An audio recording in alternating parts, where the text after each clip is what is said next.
सभी को जय सिया राम। जैसे कि आप लोग जानते हैं, हम लोग श्रीमद् गोस्वामी तुलसीदास जी कृत रामचरितमानस पढ़ रहे हैं। पिछले वीडियो में हमने पढ़ा था देश खजाना पुरवासी और परिवार का भार तो गुरुजी के चरणों पर है, तो मुनि माता और मंत्रियों की शिक्षा मान पृथ्वी और प्रजा को पालो। आज हम इससे आगे पढ़ेंगे। तुलसीदास जी कहते हैं कि मुखिया मुख के समान होना चाहिए, जो खाने पीने के लिए तो अकेला है परंतु विवेक सहित सब अंगों को पालता है। राजधर्म इतना ही है, मन में जैसे मनोरथ छिपा रहता है। राम जी ने भरत को बहुत समझाया, पर बिना सहारे उनके हृदय में शांति नहीं होती। भरत के शील गुरु मंत्री तथा समाज को देख राम जी प्रेम के वश हो गए। प्रभु ने दया कर भरत को अपनी खड़ाऊ दी। भरत ने उनको सिर पर रख लिया। प्रभु की दोनों खड़ा मुए मानो प्रजा के प्राणों के दो पहरेदार हैं। भरत जी के प्रेम रूपी रत्नों के लिए मानो दो डिब्बे हैं। रक्षा के लिए राम नाम दो अक्षर हैं।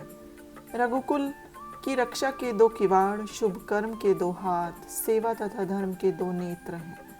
भरत जी को सहारा पाने से ऐसा सुख पाया जैसा सीताराम के रहने से होता है।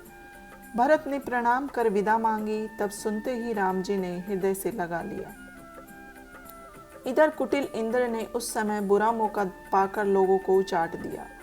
यह कुचाल सबको हितकर हुई, क्योंकि जीवन की आशा 14 वर्ष की अवधि है। नहीं तो सीता राम लक्ष्मण के वियोग से विकल होकर सब लोग मर जाते हैं। राम जी की कृपा ने सब उलझन सुधार दी।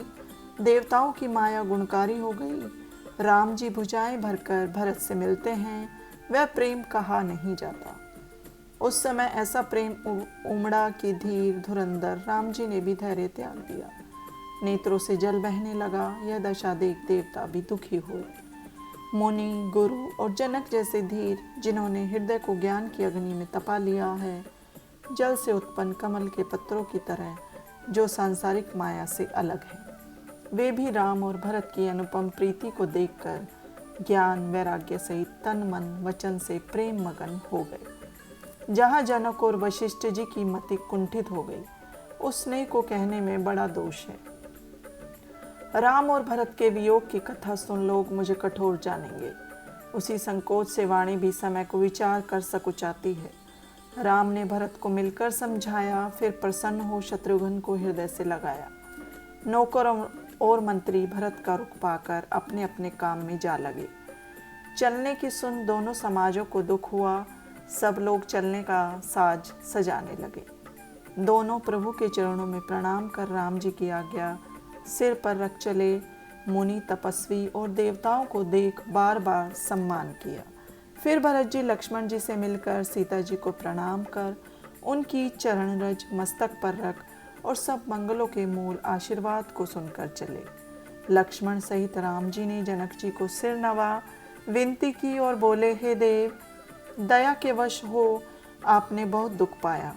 जो समाज सहित वन को आए, अब मुझे आशीर्वाद दे जनकपुर को पधारिए। जनक जी ने धैर्य धर गमन किया। प्रभु ने मुनि ब्राह्मण और साधुओं को शिव व विष्णु के तुल्य जान विदा किया। दोनों भाई सास के निकट जा उनको प्रणाम कर आशीर्वाद पा लौट आए। विश्वामित्र वामदेव जावाली कुटुंबी पुरवासी सुचाली मंत्री आदि को विनय और प्रणाम कर लक्ष्मण तथा राम जी ने विदा किया। फिर स्त्री पुरुष छोटे बड़े बराबर वाले सबको आदर पूर्वक कृपा निधान प्रभु ने लौटाया। प्रभु कैकेयी के चरणों में प्रणाम कर शुद्ध स्नेह से मिले, भेंटे तथा उनके सभी संकोच और सोच मिटाकर पालकी सजाकर राम जी ने उन्हें विदा किया। प्रभु में प्रेम रखने वाली सीता जी कुटुंबियों व माता पिता से मिलकर लौटी। सासों से प्रणाम कर मिली। उस प्रेम के कहने को कवि के मन में भी उल्लास नहीं है। उनकी शिक्षा सुन आशीष पाकर सीता जी दोनों ओर के प्रेम में समा रही। फिर राम जी ने पालकियां मंगाकर सब माताओं को उन पर चढ़ाया। दोनों भाइयों ने प्रेम से माताओं को दूर तक पहुंचाया। हाथी घोड़े आदि सवारियां सजाकर जनक और भरत की सेनाएं वहां से चल दी। सीता और लक्ष्मण सहित श्री राम जी का ध्यान करते हुए सब लोग अचेत से चले। जाते हैं। बैल, घोड़े, हाथी आदि पशु मन मारे हुए परवश चले जा रहे हैं। गुरु और गुरु पत्नी अरुंधति के चरणों की वंदना कर सीता, लक्ष्मण और राम जी हर्ष और विस्मय सहित पर्णकुटी को लौट आए। फिर राम जी ने निषाद को विदा किया। वह चला, पर हृदय में वियोग का दुख था। फिर कोल, किरात, भील आदि को लौटाया। वे बार बार वंदना कर लौटे। सीता, राम और लक्ष्मण बरगद की छां में बैठे कुटुंबियों के वियोग में दुखी है। सीता और लक्ष्मण से भरत के प्रेम और स्वभाव को राम जी कहते हैं। राम जी ने प्रेमवश हो भरत की मन, कर्म, वचन से दृढ़ प्रीति बार बार कही। उस समय पशु, पक्षी, मछली आदि चित्रकूट के चर अचर सब उदास हो गए। राम जी की दशा देख देवताओं ने पुष्प बरसाए और अपनी अपनी घर घर की दशा कही। प्रभु ने प्रणाम कर उनको भरोसा दिया। तब वे निडर हो प्रसन्नता पूर्वक चले। लक्ष्मण और सीता जी के सहित राम जी अपनी पर्णकुटी में ऐसे विराजमान हैं मानो भक्ति, ज्ञान और वैराग्य शरीर धारण कर शोभायमान हो। इधर मुनि, ब्राह्मण, वशिष्ठ, भरत और जनक जी सब राम जी के विरह में विकुल है मन में प्रभु के गुणों का ध्यान करते हुए मार्ग में चुपचाप चल रहे हैं। फिर सब लोग यमुना के पार हुए। वह दिन बिना भोजन किए ही बीत गए। दूसरे दिन गंगा पार उतर निवास किया। वहां निषाद ने सब खातिर की। तीसरे दिन सई नदी के पार गोमती में स्नान किया। चौथे दिन अयोध्या में आ पहुंचे। जनक जी ने वहां 4 दिन रहकर सब राजकाज को संभाला। फिर मंत्री वशिष्ठ और भरत को राज्य सौंप आप जनकपुर को चले। नगर के नर नारी गुरु की शिक्षा मान अयोध्या में सुखपूर्वक रहने लगे। राम जी के दर्शनों की लालसा से सब लोग नियम और व्रत करते हैं तथा सुख भोग तज कर आशा से जीते हैं। भरत जी ने मंत्रियों, नौकरों को समझाया। तब उन्होंने अपने अपने सब काम संभाले। फिर शत्रुघ्न को बुलाया, उनको सब माताओं की सेवा सौंपी। भरत जी ने ब्राह्मणों को बुला हाथ जोड़ विनय पूर्वक कहा कि अच्छा बुरा जो कुछ काम हो उसकी मुझे संकोच निसंकोच आज्ञा दीजिएगा। फिर कुटुंबी और प्रजा को बुलाकर उनका समाधान कर सुखपूर्वक उन्हें बसाया। फिर शत्रुघ्न के सहित वशिष्ठ जी के घर जा हाथ जोड़कर प्रणाम कर बोले, यदि आज्ञा हो तो मैं नियम पूर्वक रहूं। जब वशिष्ठ जी प्रेम से पुलकित हो बोले, हे भरत, तुम जो समझोगे, कहोगे और करोगे वही संसार में धर्म का सार होगा। भरत जी ने मुनि की शिक्षा और आशीर्वाद पाकर ज्योतिषियों को बुलाया और मुहूर्त सुधवा कर प्रभु की पावन पादुकाओं को सिंहासन पर विराजमान किया। फिर भरत जी कौशल्या और वशिष्ठ जी के चरणों में सिर नवाकर तथा प्रभु की खड़ाओं की आज्ञा ले नंदीग्राम में पर्णकुटी बनवाकर वहीं रहने लगे। भरत जी सिर पर जटाजूट बांध, मुनि वस्त्र पहन, पृथ्वी खोद कर उस पर कुशों का बिछौना बनाकर वहां रहने लगे तथा भोजन, वस्त्र, बर्तन, व्रत आदि का नियम कठिन ऋषि धर्म के अनुसार प्रेम सहित करते हैं। वस्त्र, आभूषण आदि अनेक सुखोपभोगों को भरत जी ने तृण के समान छोड़ दिया। जिस अयोध्या को देख इंद्र सिंहाते हैं, धन को देख कुबेर को लजाते हैं, उस नगर में भरत जी ऐसे विरक्त होकर रहते हैं जैसे भोरा चंपा के बाग में रहता है। भाग्यशाली राम के भक्त लक्ष्मी के सुख को वह मन की भांति त्याग देते हैं। राम जी के प्रेम पात्र भरत जी के लिए ऐसा करना कोई बड़ी बात नहीं है। देखो, चातक टेक के लिए और हंस अपने गुण विवेक के लिए सराहा जाता है। भरत का शरीर प्रतिदिन दुबला होता जाता है, पर तेज और बल नहीं घटता। राम जी के प्रति नित्य नया प्रेम बढ़ता है, पर मन मलिन नहीं होता।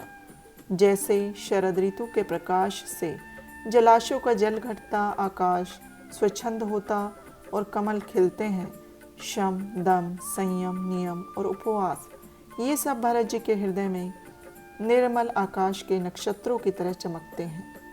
उनका विश्वास ही ध्रुव तारा है, अवधि की पूर्णिमा है और राम जी की याद ही देवमार्ग है। श्री राम जी का प्रेम ही समाज सहित चंद्रमा के तुल्य शोभित है। भरत जी की रहनी, समझनी, कर्तव्यता, भक्ति, वैराग्य, गुण और निर्मल ऐश्वर्य इन सब का बखान करते हुए कवि सकुचाते हैं, क्योंकि महातक्षेश, गणेश और सरस्वती की वाणी का पहुंचना भी दुष्कर है।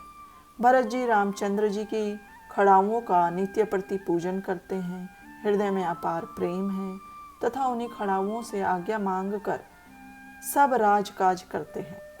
शरीर पुलकित है, हृदय में सीता राम जी है, जीवा से राम नाम जपते हैं, सीता राम लक्ष्मण वन में बसते हैं और भरत जी घर में रहकर तप से देह कसते हैं। सब लोग दोनों ओर की बातें सोचकर कहते हैं कि भरत जी सराहने योग्य हैं। साधु लोग भरत के नियम सुन सकुचाते हैं तथा दशा देख मुनि भी लजाते हैं। भरत जी के आचरण का सेवन परम शुद्ध, जीवा और कानों को मधुर सुंदर सुख देने वाला, मंगलकारी, कलयुग के समस्त पापों को मिटाने वाला और महान अज्ञान रूपी रात्रि को दलन करने के लिए सूर्य रूप है। वह पाप रूपी हाथियों के भगाने को सिंह रूप है, संतापों का नाशक, भक्तों को सुखदायक, संसार का भार उतारने वाला तथा राम जी के प्रेम रूपी चंद्रमा का सार है। जो सीता जी और राम जी के प्रेम से परिपूर्ण भरत जी का जन्म न होता तो मुनियों को भी दुर्लभ संयम, नियम, शम, दम का आचरण कौन करता और दुख, जलन, दारिद्र्य तथा पाखंडादि दोषों को कौन हरता। गोस्वामी जी कहते हैं कि मुझ जैसे शठों को कलिकाल में राम जी के सामने कौन लाता।